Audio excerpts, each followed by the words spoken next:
Welcome to the master classes. कैसे हैं आप लोग? उम्मीद करता हूं अच्छे होंगे और फिट होंगे।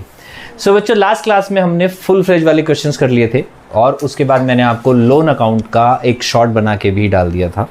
उम्मीद है समझ आ गया होगा, नहीं आया हो तो पूछ लेना। आज हम करेंगे कैपिटल एडजस्टमेंट। ओके, इसमें बुक में तो कई तरीके की बना रखे, हेडिंग्स बना रखे, पर बच्चों ऐसा कुछ है नहीं। मेन जो है सिर्फ 2 टाइप्स की कैपिटल एडजस्टमेंट होती है। एक जो मैं भी करा रहा हूँ जिसमें हमने सीधा सीधा स्टेटमेंट लिखी होगी करना है, और दूसरा जिसमें रिटायरिंग पार्टनर जब जाता है तो उसको जो बचे हुए ओल्ड पार्टनर्स है, रिमेनिंग पार्टनर्स जो रह गए हैं, वो दोनों पैसे मिला के देते हैं, जो कि आगे आएगा वो हम करेंगे। अभी बात समझ में आ गई?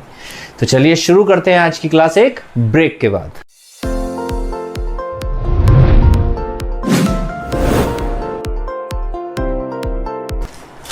Welcome back. हाँ जी बच्चों, ये है नई वाली बुक का क्वेश्चन नंबर 48।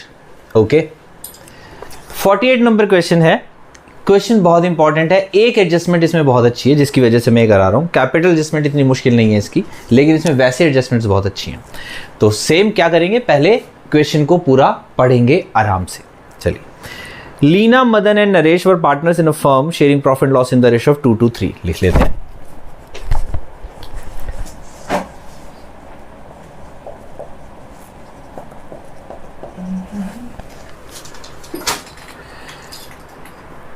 उनकी बैलेंस शीट दे रखी है 2015 31 मार्च को। Land and building, machinery, furniture, investment, closing stock, debtors, bank, deferred revenue expenditure, deferred advertisement expenditure आप कह सकते हैं।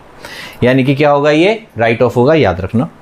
Then trade creditors, bank overdraft, long term debts, employees provident fund, कुछ भी नहीं है, सबकी सब लायबिलिटीज है। Okay, On 31st March 2015, Madan retired from the firm and the remaining partners decide to carry on the business. It was decided to revalue assets and liabilities as under. कौन retire हो रहा है जी? Madan retire हो रहा है। चलिए, new ratio के बारे में कुछ नहीं लिखा अभी। आगे कह रहा है लैंड एंड बिल्डिंग भी एप्रिशिएटेड बाय 2,40,000 एंड मशीनरी भी depreciated by 10%। 50% investment taken over by the retiring partner at book value. याद रखना, इन्वेस्टमेंट आधी ले ली, पर किस पे ली है? बुक वैल्यू पे। यानी कि कोई प्रॉफिट नहीं है और कोई लॉस नहीं है, रिवैल्यूएशन में कुछ नहीं आएगा। एन ओल्ड कस्टमर, अब ध्यान से पढ़ना सारे जने। An old customer Mohit whose account was written off as bad debts. यानी कि कोई कस्टमर था मोहित जिसका अकाउंट बैड डेट्स लिख दिया था, बुक से खत्म कर दिया था, पीएनएल में डाल दिया था। had promised to pay 7,000 in settlement of his debt of rupees 10,000। जिसने 10,000 रुपए हमारे देने थे, जिसको हम बैड डेट्स मान चुके हैं, अभी उसने 7,000 रुपए देने का प्रॉमिस कर दिया है। अब इसका क्या करेंगे? प्रॉमिसरी नोट नहीं आएगा ही नहीं। प्रॉमिसरी नोट दे दिया नहीं, प्रॉमिसरी नोट दे दे तो बाइंड हो जाता ना, वो सिर्फ जुबान से बोला है कि दे दूंगा। तो बच्चों, इसके ना 2 ट्रीटमेंट है, एक हो सकता है, एक नहीं हो सकता। आसान ट्रीटमेंट क्या है? कुछ नहीं हो सकता और होना भी नहीं चाहिए। ज़्यादा सही यही है, क्योंकि उसने प्रॉमिस किया और प्रॉमिस की कोई वैल्यू नहीं होती। हाँ, अगर वो प्रॉमिसरी नोट साइन करके देता तो हम उसको कंसीडर कर लेते। ठीक है। दूसरा ट्रीटमेंट क्या है कि हम इसको कंसीडर कर लेते हैं और कंसीडर करके क्या कर सकते हैं? डेटर्स बढ़ा सकते हैं और रिवैल्यूएशन अकाउंट भी प्रॉफिट दिखा सकते हैं। और इसका दूसरा इफेक्ट क्या पड़ेगा, अगर ऐसा कभी कुछ हो जाए तो याद रखना, मान लो कि ऐसा लिखा होता कि उसने प्रॉमिसरी नोट साइन कर दिया, ड्राफ्ट साइन करके दे दिया, यानी कि बीपी साइन करके हमें दे दिया, तो एक तो हमारा बीआर बढ़ जाएगा, याद रखना। दूसरा, डेटर्स क्योंकि हमारे बढ़ गए हैं, तो जब आप प्रोविजन बनाओगे तो ये 7,000 ऐड करके बनाना, याद रखना इस बात को। बात समझ में आ गई कि नहीं आ गई? अगर मान लो तुम्हारे डेटर्स अभी जैसे 4 लाख के हैं, तो फिर जो अगर आपका प्रोविजन बनेगा वो कितने पे बनेगा?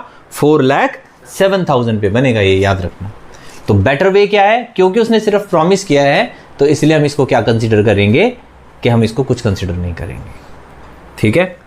आगे कह रहा है provision for doubtful debts was to be made at the rate 5%, on debtors 5% बना देना डेटर्स पे। Closing stock will be valuated at market price which is 1 lakh less than the book value. तो स्टॉक हमेशा किस पे वैल्यू होता है? Market price और कॉस्ट प्राइस। अरे बोलो आगे, सब भूल गए। Stock is always valued at market price और cost price, which ever is less. Prudence principle पढ़ाया था 11th क्लास में, सब भूल गए हैं। फोन साइलेंट पे कर लो यार, जो भी है। सो बच्चों ये प्रूडेंस प्रिंसिपल होता है, अगर आपने पढ़ा हो या नहीं पढ़ा हो मेरे को याद नहीं आ रहा, 11th क्लास में मैंने पढ़ाया था, बच्चे भूल गए, सारे भूल जाते हैं, ठीक है, आपको याद रहना चाहिए। स्टॉक के लिए हमेशा ये होता है, इसको प्रिंसिपल ऑफ कंजर्वेटिज्म भी बोलते हैं, और ये क्या होता है, अब पढ़ लो, ये MCQ में भी आ सकता है, ध्यान दे, अभी भी 40% MCQ आएंगे तुम्हारे। So stock is always valued at, basically statement क्या होती है, stock is always valued at cost price और net realisable value, whichever is less. What is net realizable value? Sales price minus sales expenses, याद रखना, जो statement में लिखा हुआ है हमारे अकाउंटिंग स्टैंडर्ड्स में। अगर मान लो आपका स्टॉक 1 लाख का है पर उसकी मार्केट वैल्यू 90,000 है, पर उसे बेचने में 2,000 और लगेंगे, तो आपके स्टॉक की वैल्यू 88,000 आएगी। बात समझ में आई बच्चों कि नहीं आई? Goodwill of the firm we valued at 5,60,000 and Madan share of goodwill be adjusted in the accounts of Leena and Naresh. Leena and Naresh decide to share future profit and loss in the ratio of 3:2. लो जी, ratio बदल ली है, ठीक है। The total capital of the new firm will be 32 lakhs. Okay, ये बहुत easy सा है, कोई मुश्किल नहीं है। आपने क्या करना है, 32 लाख को 3:2 में बांट देना है और उसको बैलेंस कैरी डाउन लिख देना है। आगे कह रहा है which will be in the proportion of their profit sharing ratio of Leena and Naresh. Amount due to Madan was settle by accepting a bills of exchange in his favour payable after 4 months। यानी कि एक बिल्स पेबल को accept कर लेना है, उसके loan account में entry नहीं होगी। आगे इसमें कुछ है नहीं, चलिए क्वेश्चन करना शुरू करते हैं। सबसे पहले क्या करेंगे, बैलेंस शीट को देखेंगे। बैलेंस शीट से सबसे पहले यहाँ पे क्या लिखते हैं, बाय बैलेंस। इसके अलावा डिस्ट्रीब्यूट करने के लिए कुछ है नहीं, सिर्फ यहाँ पे है ये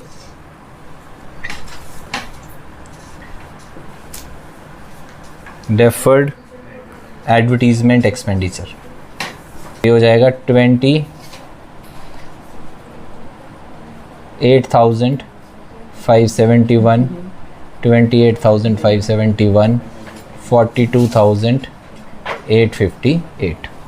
ओके बच्चों, अब आते हैं रिवैल्यूएशन अकाउंट पे। Land and building appreciated by 2,40,000। Machinery depreciated by 10%, machine 50,000। Okay, उसके बाद 50% इन्वेस्टमेंट ली रिटायरिंग पार्टनर ने, तो to Madan's capital account, to investment. लो जी,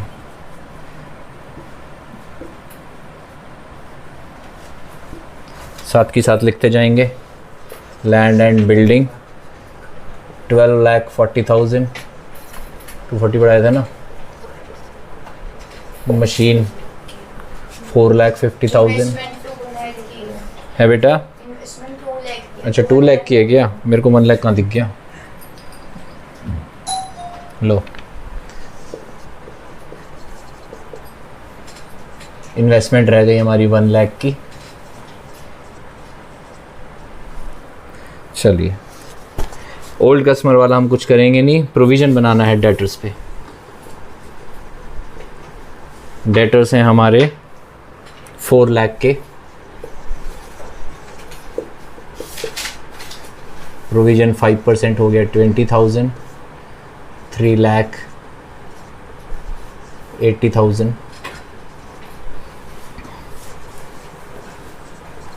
to provision for doubtful debts. आगे कह रहा है closing stock will be valuated market price is 1 lakh less than the book value. तो स्टॉक की वैल्यू गिर गई 1 लाख रुपए से।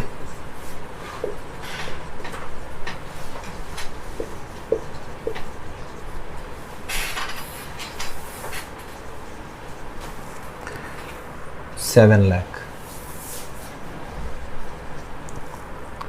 चलिए, और कुछ बचा नहीं है, अब सिर्फ गुडविल रह गई है। लीजिए, गुडविल है 5,60,000 की। ओके, मदन का शेयर आ जाएगा 2/7, 1,60,000। अब आपको निकालनी है रेशो, एल की और एन की। निकालिए जी। और कौन सी निकालेगा भाई?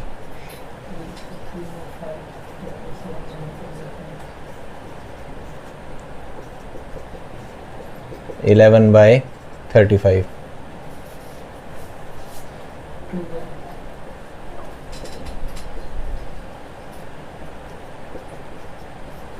लो जी, सेक्रीफाइस गेन। चलिए, तो अभी ये सेक्रीफाइस कर रहा है, क्योंकि ये सेक्रीफाइस कर रहा है तो इसको भी गुडविल मिलेगी। कौन देगा? लीना देगी। एंट्री क्या हो जाएगी? लीनास कैपिटल अकाउंट डेबिट टू, हाँ जो भी है, नरेश कैपिटल अकाउंट। तो सबसे पहले तो दोनों को देगी लीना, तो बाय लीनास कैपिटल अकाउंट। ठीक है, इसका तो आ जाएगा शेयर 1,60,000। पेपर में एंट्री लिखनी, लिखोगे तो बहुत अच्छी बात है। अगर एग्जाम में इसकी एंट्री लिखते तो 1/35 करो भाई, इसका 56 का।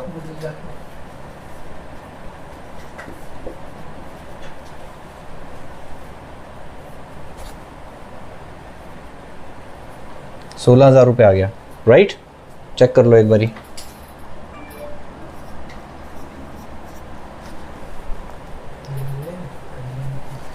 $16 आ रहा है ना? लो, करा ही नहीं। चलो कोई बात नहीं, 16 ही आएगा, टेंशन ना लो। 2 लीना डेबिट हो जाएगी एम्स कैपिटल अकाउंट यानी कि मदन्स कैपिटल अकाउंट, और 2 एन्स कैपिटल अकाउंट यानी कि नरेश कैपिटल अकाउंट। 1,60,000 और 16,000। लो, चलिए ओके बच्चों, अब क्या करेंगे? अब और कुछ करने के लिए बचा नहीं है, हमने सब कुछ कर लिया। कैपिटल परचेस करेंगे, लेकिन उससे पहले क्या करेंगे? हम इसको क्लोज करेंगे।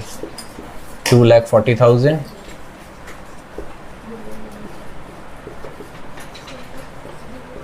टू प्रॉफिट आ गया हमारा 70,000।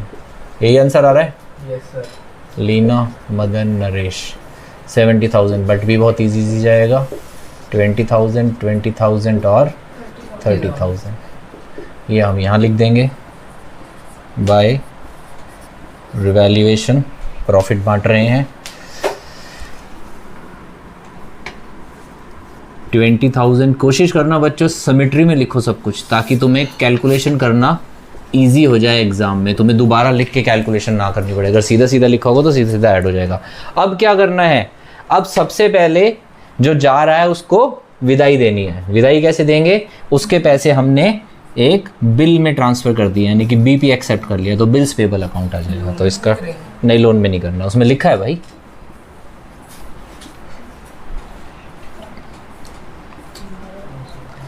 ठीक है, 8,09,80,000। ओके, 9,80,000। 9 लाख में से 1 लाख गए, 880, 880 में से 20 गए, 860, 852, 851, 429। देखना यही आ रहा है।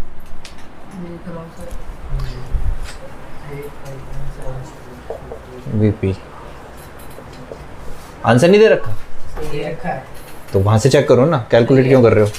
सही है, सही है। चलो, अब वो कह रहा है कि जो फर्म है उस फर्म की कैपिटल को हमने कर देना है 32 लाख, वो भी रेशो में कर देते हैं। टू बैलेंस कैरिड डाउन कितनी करनी है यहां लिख लेते हैं। चलिए जी,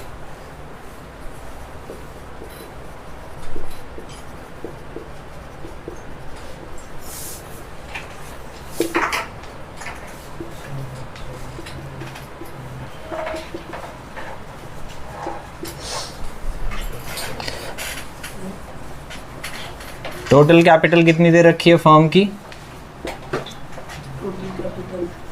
32 लाख। न्यू रेशो लीना की और नरेश की 3:2। तो लीना शेयर कितना हो जाएगा? 1,92,000 गलत। 32 लाख का 60%, 1 लाख कहाँ से आ जाएगा? 18-19 लाख आना चाहिए। कुछ कॉमन सेंस लगाया करो, घंटी नहीं बजती दिमाग में। इसको 5 से डिवाइड करेंगे तो ये आएगा 6,40,000 और 6,40,000 को 3 से करेंगे तो 19,20,000। ठीक है। और दूसरा कौन है? नरेश। 12,80,000। हाँ वो तो अब डिफरेंस ही आ जाएगा। तो इसको बच्चों 2/5 और कर लेना, तो ये हो जाएगा 12,80,000।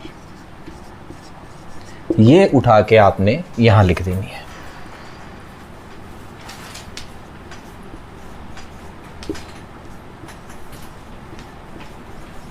अब आपने करनी है बैलेंसिंग। चलिए जी टोटल करते हैं। चेक करो भाई, टोटल ठीक है?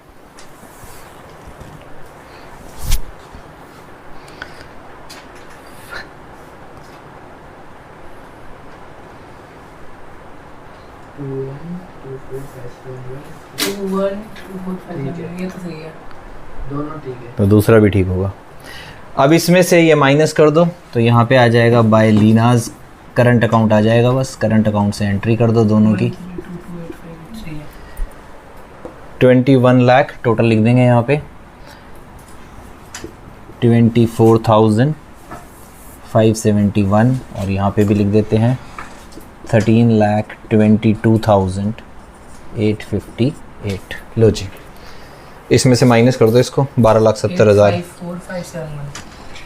8,54,571 और इसका 13 लाख में से 11 गए सीधा सीधा तो 2,26,000 आ जाएगा। 858। लो जी ठीक है। अब लिख देते हैं सबसे पहले कैपिटल अकाउंट,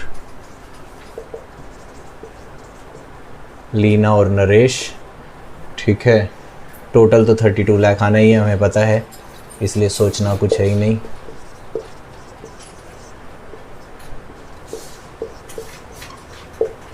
ओके। यहाँ पे करंट अकाउंट आ जाएगा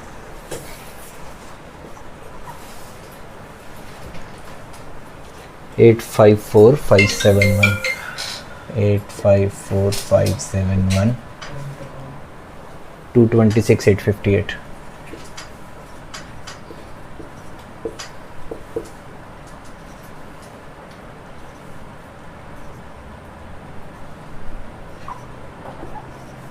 लो जी।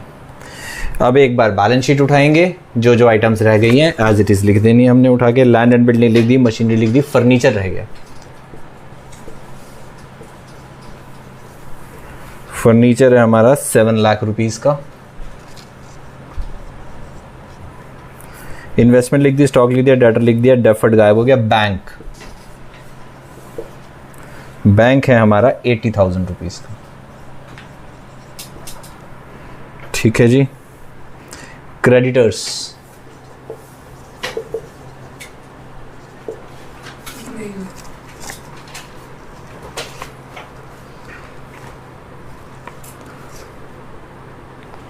क्रेडिटर्स आ गए हमारे 1,60,000 के।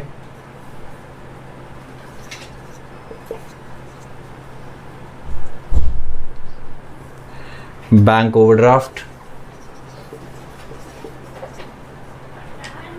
44,000। Long term dates 4 lakh.